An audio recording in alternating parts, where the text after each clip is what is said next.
Really think about what goal you're trying to achieve and think about how much compensation you're looking to achieve and how much time you want to put into it because it's a fucking hard job. It depends on how much money you want to make out of it and depends on how quickly you want to get there because you can grow it slow and steady and it could be a very nice business. But if you want to get six figure, seven figure, eight figure revenue, it's sales, marketing, and operations, probably in that order. Welcome to Career Coaching Secrets, the podcast where we talk with successful career coaches on how they built their success and the hard lessons they learned along the way. My name is Davis Nguyen, and I'm the founder of Purple Circle, where we help career coaches scale their business to 7 and 8 figures without burning out. Before Purple Circle, I started and scaled several 7 and 8 figure career coaching businesses myself and consulted with 2 career coaching businesses that are now doing over $100 million each. Whether you're an established coach or just building your practice for the first time, you'll discover the secrets to elevating your coaching business. Hey everyone, welcome to another episode of Career Coaching Secrets podcast. Today's guest is Alan Stein. Alan Stein is on a mission to accelerate 1 million careers by 2040. He's a former leader at Google, Meta, Salesforce, Amex, and more. Alan blends insider hiring insights with no BS coaching to help ambitious professionals land jobs faster with more confidence, clarity, and cash. As the founder of Kadima Careers, he's helped thousands of people navigate career pivots, promotions, and pay bumps by shifting from job search to job acquisition. With over 30 years of experience, 10,000 plus resumes reviewed, and hundreds hired, Alan knows exactly how the system works, and he's teaching others how to own it. Well, Alan, it's a pleasure to have you on the podcast. Tell me a little bit more about what inspired you to become a career coach and then start your own career coaching business. Yeah. So I don't know if you've heard the term ikigai, but it essentially means when what you're good at. It like if you imagine a Venn diagram with 4 circles, and if you think about what you're good at, what you enjoy doing, what people will pay you for, and what the world needs. If you can find your overlap of those 4 things, it's kind of like the world giving you the sign that this is your meaning for, like your reason for living. And it's a Japanese term. I happen to be really good at getting people jobs. I've done it well for myself, and people have always reached out to me for career advice along their ways. And I did it for free for a long time. And after I realized that I'm not long for the corporate world, although I was in the corporate world for about 25 years, but after I saw the writing on the wall that I was going to get fired for my 5th time, I was like, shit, I got to do something different. So I did a lot of thinking during the pandemic. I found out about this concept of ikigai, and I was like, why didn't I do that?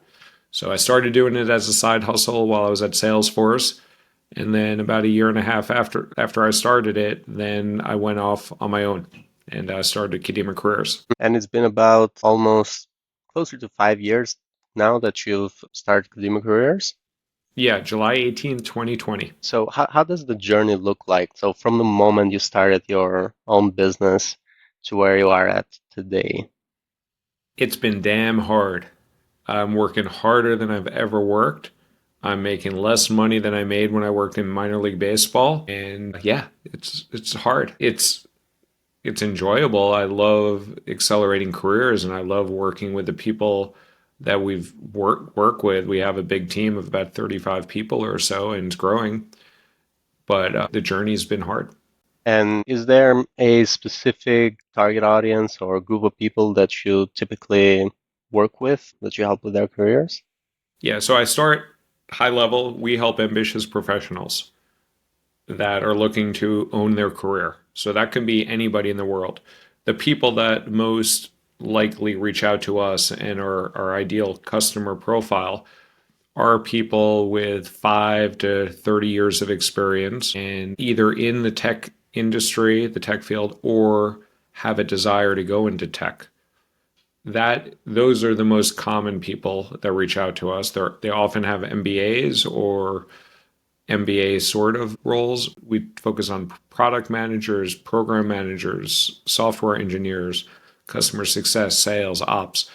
Anyone who wants to get a job at the top tech companies, we can help them do that. We help people get jobs in non-tech also, But because of my lineage and because of our coaches' background, we are really good at getting people jobs in tech. So that's who people generally come to us for.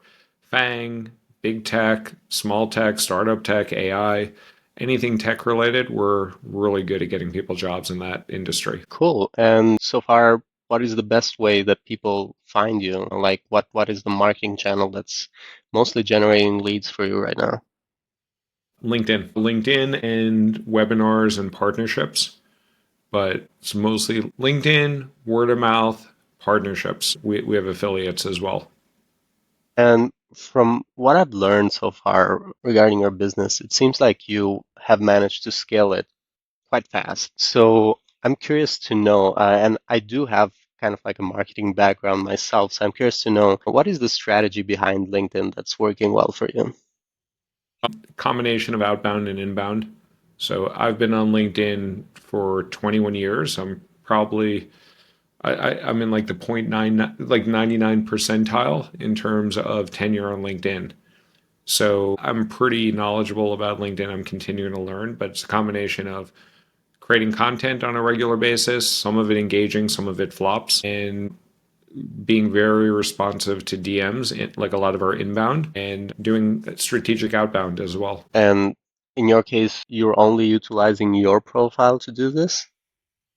Yes, like we have a Kadima coaching network. So we have lots of coaches that work with us, and so we have like affiliate arrangements with them and different partnership agreements. So they're sending volume our way as well. So they're kind of like in a contract agreement, independent contract agreement with Kadima, or all just affiliate?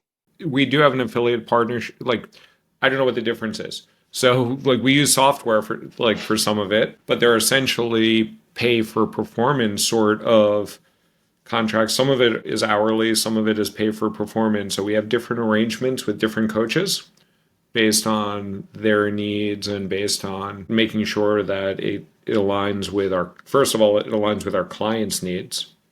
Secondly, aligns with our bank statement, our profit. And third, that it like works with the coaches that we work with.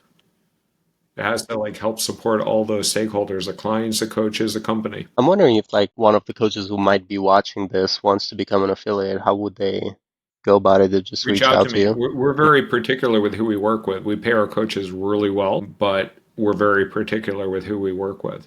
So we only get coaches that have legitimate experience in the space as either recruiter, hiring manager, or both. But we're always looking to add coaches. Well, they'll find you on LinkedIn, right? And reach out to you. And do you have, with your coaching business right now, at this point that it is, what are some goals that you're working towards for the next Consistent. 1 to 3 years, let's say? Well, the nearest term goal is consistent profitability month over month because, as you or other career coaches might know, there's a lot of seasonality in the business. So this time of year is pretty good, but come July and August and November and December, those are usually pretty slow months. So trying to build up a pipeline to keep consistent cash flow throughout the year and also just manage we're scaling and growing very quickly. So flying the plane while we're building the plane, essentially. Do you find that this seasonality comes from a certain hiring period in the big tech firms, or it It's has? almost every company. Like during the summer, it's hard, like interviews slow down because of people that are interviewing. The senior leaders go on vacation, and it's hard to get everybody focused. And a lot of people are taking vacation in the summer. And job seekers also are like, oh, I'm going to enjoy the summer, then I'll be serious in September. September and January are the best months. And then similar, like as you approach Thanksgiving in the States or approach Christmas around the world, even though the job market does hire in July and August, and we highly encourage our clients to join then, the people that like we actually get a lot of people jobs then because there's less competition. But psychologically, job seekers are like, oh, I'm going to enjoy the summer or I'm going to wait till the new year. We see a lot of that occurring that leads to the seasonality. I see. So it's at least 4 months per year that it slows down, right? Yeah, like both of them are probably like a month and a half. Hmm.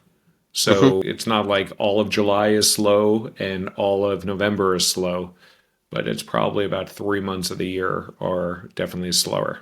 I see. Do you think that there is potentially any strategy that you could counter that?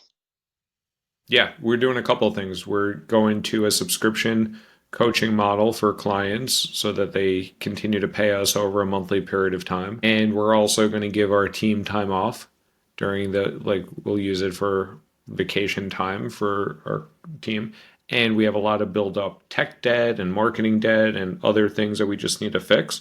So we create a list and we should do this better, but we create a list and then during those quiet times we do like a heads down week or two where we just knock off a lot of backlog stuff. Cool. I wanted to ask you also, in terms of investments, since you've had quite a fast growth over these 4, 5 years, and we're always interested in knowing like what coaching programs, masterminds, or communities has been most valuable for you in growing your coaching business, if any. Good question. I follow a lot of people. Like I learned a lot from Pat Flynn in Smart Passive Income. Ethan Evans is a coach that I follow. He has a very different model. Daniel Bottero, Davis. I've seen good coaches build big businesses and I try to figure out what they're doing. One of the reasons that led me to go into coaching is my wife was part of a life coaching program and I saw how much money that woman was charging my wife.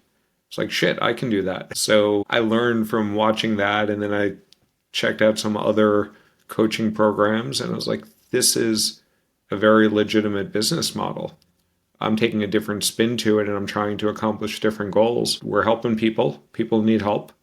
And if we can do it more efficiently and more effectively than our competitors, then we'll keep getting customers coming our way. Are you part of any of these masterminds, or you just follow basically the leaders of the masterminds and I just, joined one once and it was not worth my money. I probably picked a wrong one, but no, right now I'm not part of any. oh, okay. Wondering if when you first started scaling your coaching business, is there something that you wish you had known first, like an unexpected lesson learned for you? Yes, I think like selecting talent and vendors and contractors, I need to be more proactive with selecting them rather than them selecting me. So when people reached out to me, if they had a good marketing message and I had a need, this could help me. But they were just happened to be in my inbox. I need to be more proactive of identifying who is best in class and reach out and identify them. That being said, I've made mistakes with that too. But I think to be more selective with who we work with and also have a clear cut losses faster if it's not going in the right direction. And also not start relationship. Like we've been doing a lot all at once and it's a little running with our chicken without a head on. So we're putting in systems so that I can be a little bit more focused. I'm just curious, when it comes to your team structure, do you also have in-house coaches as well? Yeah. Like once I got to 50 clients, I was like, I need help. So now I do very little coaching myself. I hold 3 hours of office hours that people can jump in with one on one questions for me. And I do a couple of master classes, but I do webinars, but my coaches do the coaching. And the reason why I ask that is there's a follow-up question, which is how do you handle the balance between delivering great clients results on the other side and also managing business growth? So working on your business and in your business, it seems like you have the team of coaches, so you do very little coaching. So you're mostly basically focused on managing business growth. Yeah. So I'm uniquely qualified because I've either have ADHD or just jump around a lot, but I'm on my 30th job, 22nd company, eighth career.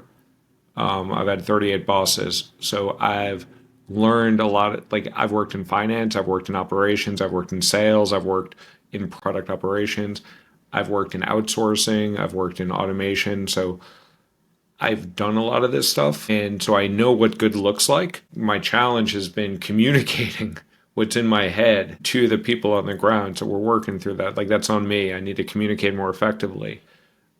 But I know what good looks like. I've been fortunate enough to work at American Express, where we treated like platinum card members very different than we treated blue card members. And that's an important learning. Like you don't treat all like you treat all customers well. Like even the blue card customers got treated well, but very different experience than the platinum card member. And we have customers in our program that are paying anything from $15,000, and you're not going to treat them all the same. And I've built scaled support. I've outsourced things. I've automated things. So for me, I have clear vision of where we want to go. The challenge has been me communicating it effectively, which I'm working on with coaching and therapy and a lot of other shit. Books, Any books you'd like to mention? lots. Depends on what topic. One of my favorite books is Dale Carnegie's book, How to Win Friends and Influence People. And it's just the power of relationships. And even though it's a little bit outdated, it's still extremely helpful. I think The 7 Habits of Highly Effective People by Stephen Covey, great book. Jim Collins wrote a great book called Beyond Entrepreneurship 2.0. There's so many good, like I have a whole list of books that I don't read, but I listen to books and I consume them all the time. And I have a list if you want at some point. I think we have it on our website. Interesting that you mentioned that. I was just like recently starting to read that. That's a good book. Yeah, but I was wondering when it comes to you just mentioned like communicating, is that the book that would come to mind first? For communication, I think actually Charles Duhigg wrote a book recently called Super Communicators. I got to read it again.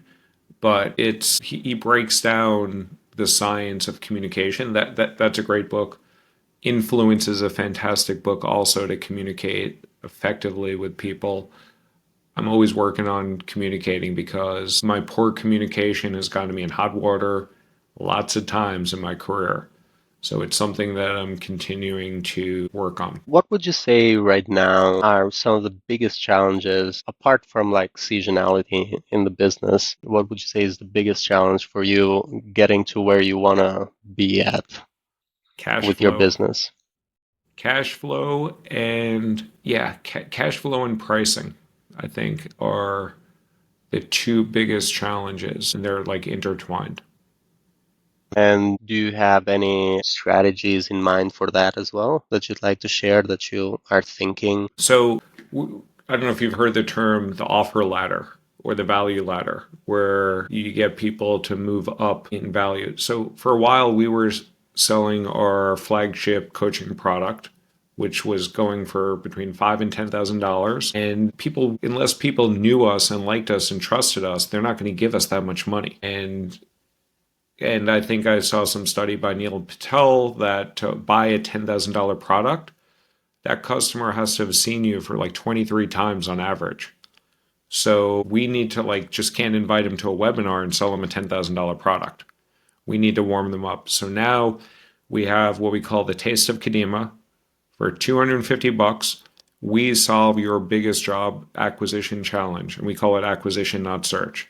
So if you're having trouble with your LinkedIn profile, if you're having trouble getting interviews, if you're having trouble negotiating an offer, pay us $250. You work with one of our world-class coaches. You get access to one of our digital courses for free, which our courses go for $129 to $15,000. You get access to a group coaching session. So you get all three of those things for $250.